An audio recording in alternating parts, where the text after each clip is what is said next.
Hey everybody, and welcome to this week's episode of That Real Estate Tech Guy. I'm your host, Jordan Samuel Fleming, and this week I've got a really fun episode with Martine Richardson from the Freedom Inc. Martine really dives into something I don't think I've ever had on this podcast before, which is how to get started in rentals, how you can get your first rental with little to no of your own money. And there was a lot of really fun bits in this conversation. First of all, she's got a great story. She's been there, done it. She's figured it out. She's built up her portfolio, her business, her assets, and she did it from the ground up. And she understands exactly what it means. And that's important, right? Like the credibility of doing it before means that her messages and her information is incredibly relevant because you know that it's true from lived experience. But also we had some great conversations around one of the conversations I loved was just around doing a little more for your property to make sure your tenants are happy, that the property stays in good shape, will get you better tenants, will get you fewer problems, right? I think sometimes I'll just throw it together and get it good enough for someone to move in, but actually she advocates the idea of, look, I don't want any problems for 5 years. I'm doing this so I don't have problems. So I'm going to make sure, like, if the water heater is looking like it's on its way out, I'm just going to replace it so that I'm buying myself that freedom, that time, because I've invested that a little bit extra in the property. I thought that was a really good conversation. So anyway, super fun. Martine is fantastic to listen to, has a great experience, has dropped some really great wisdom. And please do, after you've listened to this podcast, check out her links, check out her free community. The links will be in the descriptions. Let's head over to the conversation now. And I'm live with Martine from the Freedom Inc. Martine, welcome to the podcast. Give us a little introduction to you. Sure. Thanks for having me on today. I'm looking forward to adding some gold nuggets because I don't know about you, Jordan, but me, I always like to give people stuff that they can use after this podcast to put some money in their pocket. I actually learned a lot of things from podcasts to put money in my pocket. But just a little bit about me. So I think I don't know if this is unique or not, but my journey into real estate started with wholesaling. So to hear that you have a lot of people that wholesale, I think they can relate to a lot of the things that I've gone through. But I started with wholesaling. I got my first rental property by accident. By accident. I never knew I was going to be a rental property person. But basically, I would go in everybody's house and I would ask them, do you want a cash offer or would you take payments? And everybody would say that they would take the cash offer until I got the guy that said he'd take the payments. And I don't know if this guy knows this, but he truly changed the trajectory of my career because I started making money from a deal I had done a long time ago. And up until that point, I didn't make money unless I worked, right? And it was truly the freedom that I had been seeking. So when I saw that, it made me really dive into the world of rental property investing. And if we were to fast forward to where I am today, I've closed on over 100 deals. That's wholesaling, that's rentals, that's all of it. And now I help people buy their first or their next rental property using little to none of their own money. Fantastic. Well, let's talk a little bit about that. When we think of the market we're in right now, and I would say pretty much everybody would say that right now it's a little weird, and things are going. Things are just, people have to start looking at potentially diversifying their strategies because what's worked for a long time may not work, or it may be changing. Some things in some places it can still work just as well, but it's a time when people should be thinking through and not just following the same old. So if you were a wholesaler by nature, and like right now a lot of our customers are, why is kind of thinking going down that first rental property, why is that what does that get me more or get me different than the wholesale experience? That's a great question. So I think it all comes back to your goals. Like, why did you get into this? I hear a lot of people say they got into this because they wanted freedom, right? They wanted time freedom, they wanted money freedom, and then they just find themselves having a high paying job. Like they go wholesale, they go flip, they go do all the active stuff, right? And they're like, oh, I'm making so much money. Yeah, you're working all the time too. It depends what you want, right? I know that I wanted time and money freedom. And that's what owning rental properties and having systems in place does for me. So it allows me to allow the asset to do the work. Just to give you guys a quick example on a story. That first rental property that I bought, I still own that rental property. I bought that rental property for $35,000. Lucky for me, I didn't have to put too much work into it. That house right now is worth $240,000. And what has Martine done to make it worth $240,000? Nothing. I let the asset do the work for me. It's a different mindset. It's more long term. Yeah, maybe you're making $500 a month, $1,000 a month, 1,500, whatever you're making off of that property once you pay all the expenses, right? But I'm growing a portfolio. The people in my community are growing a portfolio that's going to be sustainable. People are always going to need a place to live. There are all these laws going on right now that they're trying to stop people from wholesaling. They're trying to add all these hoops, Oh, you got to be a realtor. Oh, you only can do one deal a year. All of this, right? And yeah, you can get around it. Yes, you can. You can get around it. But it just makes it so that if I don't feel like working today, I don't have to because my asset is doing the work for me. I've created systems that I wouldn't say it's 100% passive, but it's 90% passive. You still have to check on your systems to make sure everything is going the way it's supposed to go. But it allows you to have a different kind of life. It's not all like, oh, let me go hustle, hustle, hustle. No. You get to a point, hustle is supposed to be for a season. You get to a point where you don't want to be hustling. You 60 years old hustling. Come on. It's time for you to enjoy your life. You don't need to hustle your entire life. Well, and I think you bring up a really good point there around the portfolio and the assets, because I think, wholesaling is a great way to get a relatively quick paycheck. Mm-hmm. But paychecks disappear, and they disappear, and the more you get, the quicker they disappear in some ways, because you somehow whether you're spending more or your tastes go up or whatever, right. Somehow you were able to straggle by at $6,000 a month, but now you got $20,000 a month and you're still straggling by. Right. But what I really like about that is this idea of building assets as well. Not only can you build cash flowing assets that are going to, as you stack them up, 500 a month spread over 20 properties is pretty nice cash flow. Right. But you're also holding and building an asset stock, which will probably, as you pointed out, appreciate, and which will give you an asset to leverage in your future Right. if you need. Like, You've got the two sides of the rental side, right? right. And you're coming from a different angle. Like, for instance, let's say you're brand new, starting out, you want to go to the bank, you want to do multifamily, you want to do commercial, whatever you want to do, right?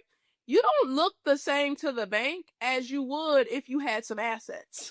If you have some assets, you would show that your personal financial statement that, look, not to say I am somebody, but I know what I'm talking about because I've been doing this already. That's a different story. And it's just a nice way to get in, because a lot of people think, oh, I need to save up all this money so I could buy rental properties. I don't know how many times I've heard this. I'm going to flip, I'm going to wholesale until I'm able to buy rental properties. But your goal is freedom and you want to have passive income, but all you do is active things. You can start doing that now. You just have to know how to structure those deals so it makes sense for you.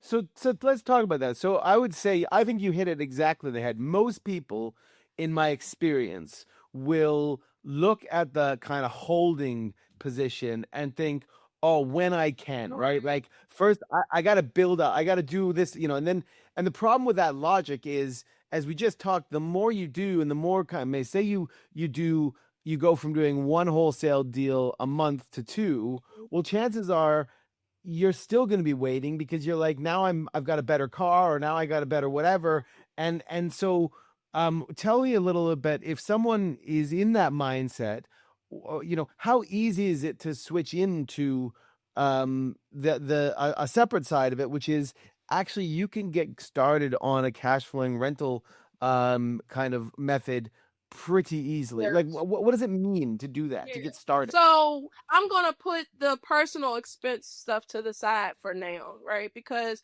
you make a really good point about how you start making more money and mysteriously your expenses increase. Somehow you spend it. Mysteriously, right? So we're gonna put that to the side. I'm gonna talk about it, but I'm gonna talk about the structure and the deals first. So if you wholesale, you are actually in a really good position to buy rental properties, and I'm gonna tell you why.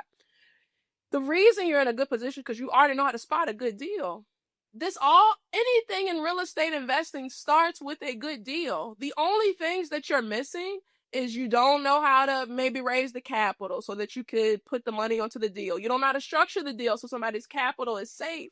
Maybe you've heard about tenants being so terrible because you don't have a system to vet them, to make sure that you have people that won't get on your nerves. I have like my 3 things I look for in a tenant. It's 1, somebody that pays on time. 2, somebody that bothers me minimally. And 3, somebody's not going to tear the place up. Like, I want this to be easy. I want this to be hard. And you can do preventative things to make sure that you get those people. So just to go into a little bit more detail about it. So if you're buying a property, you're a wholesaler, right? Let's say you got the property at 50% of what it's worth, right? So you already spotted a good deal. And you know when you're giving this deal or you're selling this deal to a buyer, a lot of these buyers, not every single one, but a lot of these buyers, they want to be 70% all in. So you know that by backing in your numbers that, let's just say the house is worth 100K, just to make it easy. House worth 100K, you know all in number is 70,000. Now let's say this particular property that you're talking about is 20,000 in repairs. You got it for 50. Haha, it sounds like this may work for the 70% rule. And the whole point of this 70% rule is to make sure whoever's capital is on the property is in a safe position. You don't want to put somebody's money 100% of what it's worth because that's not a safe position. Even the banks don't like to do that. When you go get a mortgage and they're saying, oh, well, if I get FHA, I only have to put 3% down. Yeah, and you got to pay mortgage insurance because that's risky for them too. So they need some insurance in case you don't pay. So 70% is what you want to be all in at. Now, what you have to get better at as a wholesaler is you have to get better at forming relationships with people that could possibly lend on your deals. Like, you want to make sure that you're creating win-win situations where you can get some private capital, put it on your deal, do what you need to do, put the tenant in there, and then the last step of it is refinancing it into a 30-year mortgage. Now, one thing I want to mention on this, because I hear this a lot. Oh, well, my credit isn't where it needs to be. I can't refinance into a 30-year mortgage. I'm glad you said something. Because when I first started, I didn't share this earlier, but when I first started, my situation was pretty bad. My car had just got repossessed. And like the next day is when I started taking real estate seriously. So you can imagine what my credit looked like. It was really bad. And if I'm able to do the things that I need to do to get my credit to where it needs to be so that I can refinance on a 30-year mortgage, I'm sure you can too. So what I like to tell people in those types of situations is that what your credit is right now, that's not your life sentence. Once you learn how it works, you can fix it to where it needs to be. You can structure deals so that you have enough time to do what you need to do. I just feel like a lot of these reasons are really excuses of why you're not going after what you really want to go after. And when you mentioned, like you have 3 things you want from tenants, right? You want them to pay, you want them to make the least amount of hassle, and you want them not to tear the fucking place apart. Right? Like those are pretty good 3. Pretty good 3. But so I suppose as part of someone's journey into getting rental properties, one thing's the finance. Like, how do I get this deal done? Do the numbers stack up for this? Because sometimes you're going to find a deal that is naturally a great fit for wholesaling, right? It's easy and clear, great. Sometimes you're going to find a deal that suits better for rental because of whatever. It could be anything from the location, near schools, near, whatever that is. But if you've never dealt with tenants before, then I think that can scare people as well, because they're either thinking themselves, Jesus, am I going to have to lose margin by giving it to a property management company? Mhm. Or am I going to have to lose my mind by dealing with these people on a 24/7 basis? So, when you talk to people who are getting into this, Mhm. how do you sort of position the understanding of what it's like to get started with tenants? Right. So I'm going to talk from my experience. When I first became a landlord, I was terrible at it. I was so bad. So I want to make sure you guys aren't like me, terrible. And the reason that I was terrible is that I would just fix up the properties to be good enough so if people can move in, like, oh, that's good enough, they can move in. If your money was green, you could rent from me. It's a terrible philosophy. I was always in eviction court. I got a whole lot of maintenance calls. It was terrible. So I had to really learn, like, how can I make this easier for myself? Because this is feeling like another job and I don't want it to be. So I know, like, when people vet people, you usually think, oh, well, check their income, check their credit. Like, I feel like that's very a normal thing to do. One thing I like to do, which I really feel like is the secret sauce, so you guys might want to write this down, is I like to check people's behaviors. Yeah, your credit tells you some of the behaviors, but that tells it after it's been going on for a long time. Like, you can kind of duck it, get into your credit, right? Because, like, for instance, I have this landlord verification sheet, and basically, I reach out to all of your previous landlords and I see what type of tenant you are. So, one of the questions on there is, how many times was this person late paying their rent? They could have been late paying their rent 20 times, but it just never made it to eviction court. I would never know that if I'm just looking at your credit, right? So I'm looking at this. So I had this one lady I was vetting, and I remember I was talking to her previous landlord, and her previous landlord was like, well, she's never been late. She had lived in this place for 20 years. She said she'd never been late. And I said, well, how difficult was it to, get in the house if you need to do an inspection? She was like, not hard at all. Well, how did they leave the house when they left? I mean, it looked fine when they left. So, like, this question I asked next was not on my verification form, but I was just curious. I was like, why did you let them leave? They said we're amazing. That's exactly. I was sitting there thinking, okay, the next question for me is, well, this seems like a dream tenant. What's going Why on? did you let them leave? And she said, well, my house was in such disrepair that I could not fix it with them living in it. So they went from living in a crappy house to a house I just recently renovated. So I'm like, oh, this is amazing. Let me get this person to move into the house. And I'm going to give you guys some more secret sauce. The landlord they're living with right now, they may lie. Like, if they suck, they may say, oh, they're great, just because they want to get rid of them, right? But the landlord before that one has nothing to lose. They're going to tell you the truth. They're going to be like, they were late 20 times. They were hard to deal with. I could never do, they will tell you the truth, right? So just keep that in mind.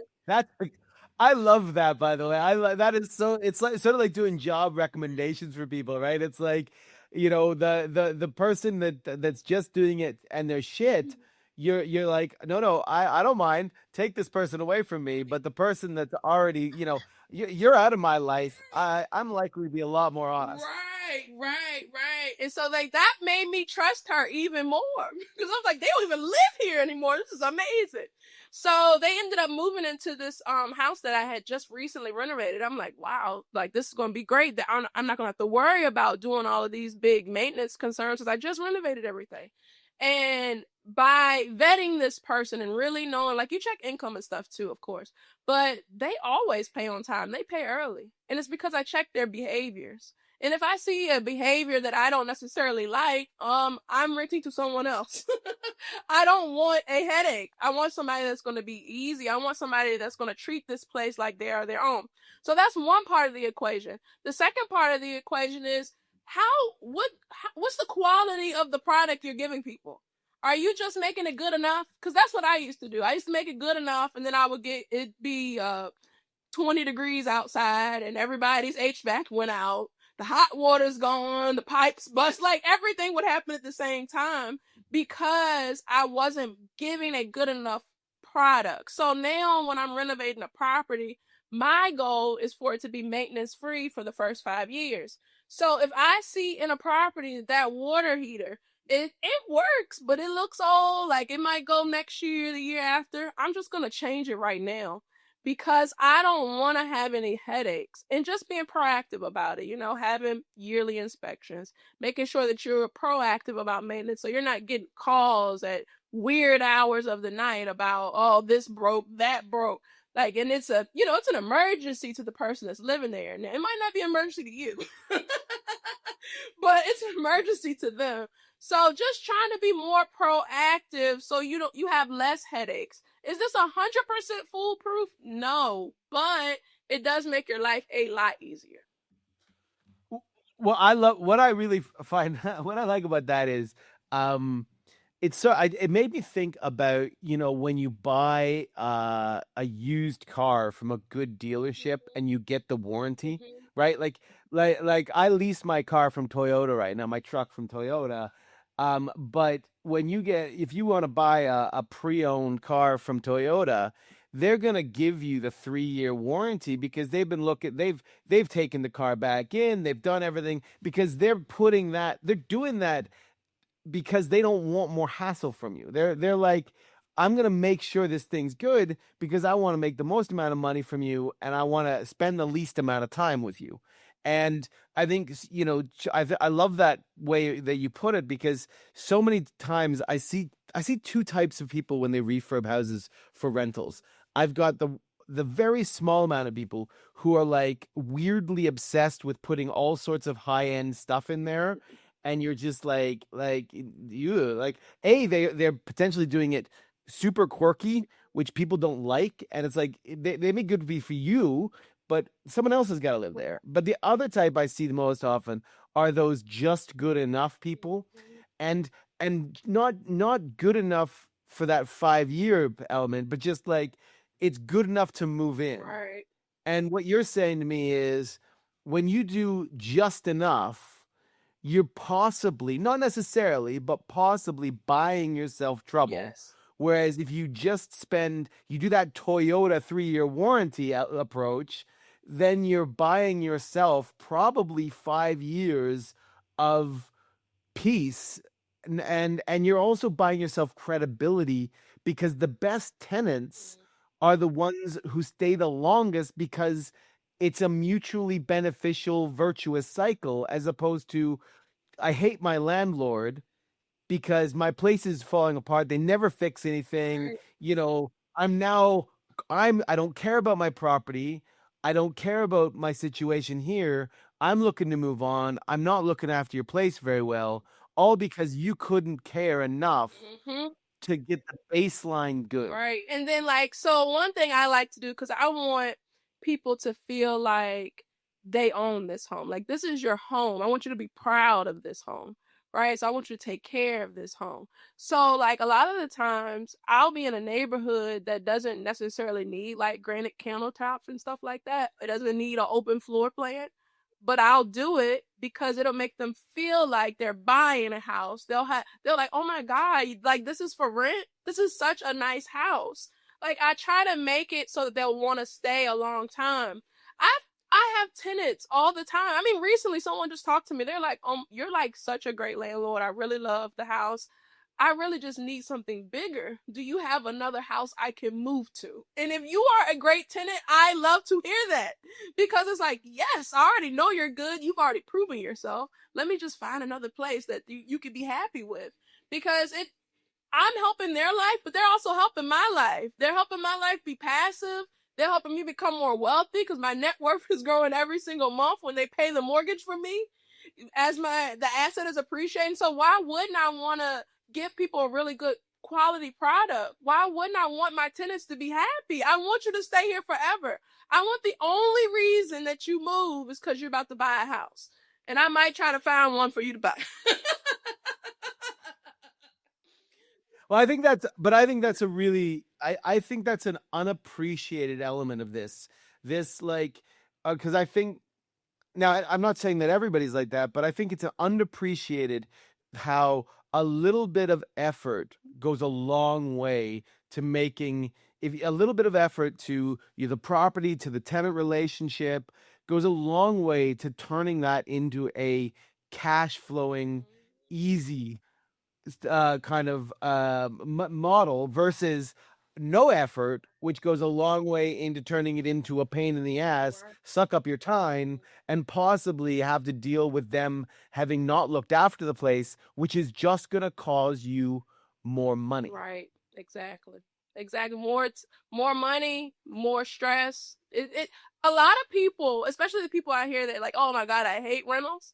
It's because they had that experience. They had the experience of the tenants always complaining. They have to chase the tenant for the rent. They have, all the stuff you don't want to do. It's like, this is supposed to be passive. Why is this not passive? Right. So it's because they didn't have the proper systems in place so that they could have something that would be, I say, passive like. It's not 100% passive. I will say that it's not 100%, but it is very close to being as passive as you can be. Well, and the systems are great. I mean, I'm going to selfishly point out some of our own systems, because I actually just recently, so there's, you're not a property management company, No. yourself, but we've got our new smart agents, which are the voice AI agents, and there are two property management ones that one that's already live and one that we're finishing off right now. The one that's already live is a 24/7 maintenance helpline agent. So you can have 24 of someone answering the phone, an AI voice agent answering the phone 24/7, knows who the property is, knows who the tenant is, knows all the case history, and can classify and elevate urgencies. That's a great example of a system that you can put in place where to make sure that that you're creating a self-running machine with minimal input from you, Right. which is what you're really looking for. Right. Exactly. Exactly. I It, love that. yeah, the maintenance it's my favorite. The maintenance worker. We've got a couple property management companies working with them right now, and they've replaced their VAs that were answering maintenance calls. Because at this point, again, we've got the you want to be able to make sure your tenant's going to get a hold of help 24/7, and the only way to do that is either give them your phone number, ouch, or have some sort of right, or have some sort of method of doing that. Um, so when you teach people, like let's pivot now in to your community, because obviously you have the experience, you've done it, you've built yourself up, you've built your own investment company, you've built yourself up as in rentals as well, and built that asset base. First of all, what made you decide to start to help other people, and what is the key? What is the key to engaging in your community? Right. So I guess the first answer is a little bit cliche. A lot of coaches, a lot of people that do consulting and stuff like that, we do it because we wish we had it when we started, right? Probably would have started buying rental properties way sooner if I had it. Now, I will say that I have had coaches and mentors throughout my entire journey into this. So, like when I mentioned earlier that I went in the house and I asked, hey, you want the cash offer or would you take payments? A mentor told me that. Said, just ask people, see what they say. And I was like, all they can say is no, right? So, I've always looked up to people that are where I want to be. Even if they told me something that was like, man, that's a little crazy. I don't know if I want to do that. I would do it anyway because they were where I wanted to be. Like, I really, like, to put it just in perspective, some people want to give you advice and they are not where you want to be. They are not where you want to be. And they're like, oh, do this, do that. And I'm like, oh, how did that work for you? Oh, you didn't do it, so I'm not listening. So, I've always had that for myself. And then also, I had a monthly meetup at one time, and I also have a podcast on the Do It Movement podcast if you guys want to go subscribe. But I did that because I learned how to like start making money from doing the meetup and the podcast. And when I had the meetup, people would come up to me all the time and they'll say, do you mentor? Do you coach? And I was like, no, I'm just really just building my portfolio right now. But I'd be happy to do a deal with you or something like that because that's where I was in my life at the time.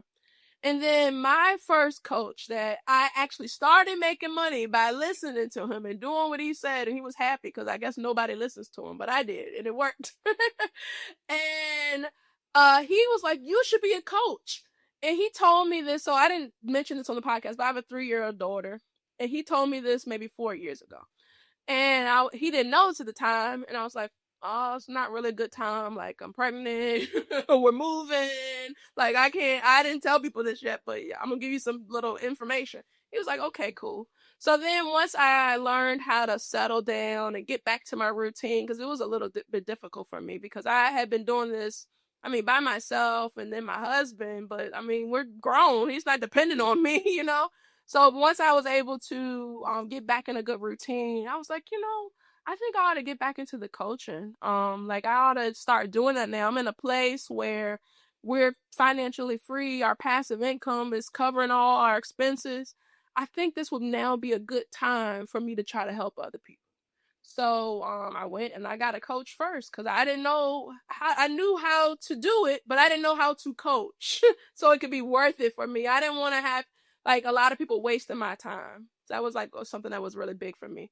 So I ended up getting a coach and I started coaching, and I think the amount of fulfillment you get when someone else does what you say it's a little higher than you getting it for yourself, just to be honest, because it's like you found a path that really changed your life, and now you're sharing that path with other people and you're seeing it change their life in real time. You see the emotion that comes behind that because they've been trying to do this for so long, and now it's clicking for them, now it's working for them. It gives you another sense of fulfillment. And I'm always been like community oriented, like I'm big on giving, so it makes me feel good. And to be honest, it's only two reasons that I charge for coaching. I charge so you can take it serious, so you can invest in yourself, and then also I want people to actually do it. Like, I want you to. Yeah, free is never free. People think free is good. Free is lazy in many ways because easy come, easy go. And people who subscribe to free tools or free access to this or free that, it tends to mean, oh, it's easy to click something that's free. It's way harder when you have to put your hand in your pocket and you've got a better chance of actually taking it seriously, to your point. Right, because I just told so many people what to do and they wouldn't do it. I'm like, this is such a waste of my time. It made me not want to coach. Like, you're not doing it. Why am I wasting my time on this? So, that's kind of how I got into it. And I've been loving it. Like, we've built a community. I do have a free community. I know we just bash free, but I do have a free community. Has almost like 900 people in there. And then I have the paid community as well, which is the fam. And it's just the free community, we give you a lot of resources, we have live trainings. It's kind of just to see like if you want to find out if this is even worth it for you, right? Do I want to do this? Let me see what it looks like before I make that full commitment. So that's kind of where it is. And for the people that are wholesaling and that are listening to this, we have a lot of buyers in there that are looking to buy and hold. I don't know how many times you've heard, but like a lot of wholesalers, when their price is too high, they'll say, "Oh, this is a buy and hold opportunity." This is a buy and hold opportunity because your price is too high for a flip. But I just want to say that we have a lot of people that would buy up your wholesale deals because they're looking to build their portfolio. Fantastic. Well, I think nothing lends credibility to a coach than someone who's done it before, right? We look for people who've done it before, and obviously with the story, your story and your experience, that's an incredibly valued part of being able to work with you is knowing you're dealing with someone who's done it before, been there, seen it, got a t-shirt, and if nothing else can give you sometimes even just a little perspective for when shit does go wrong slightly, which it always will do at some point.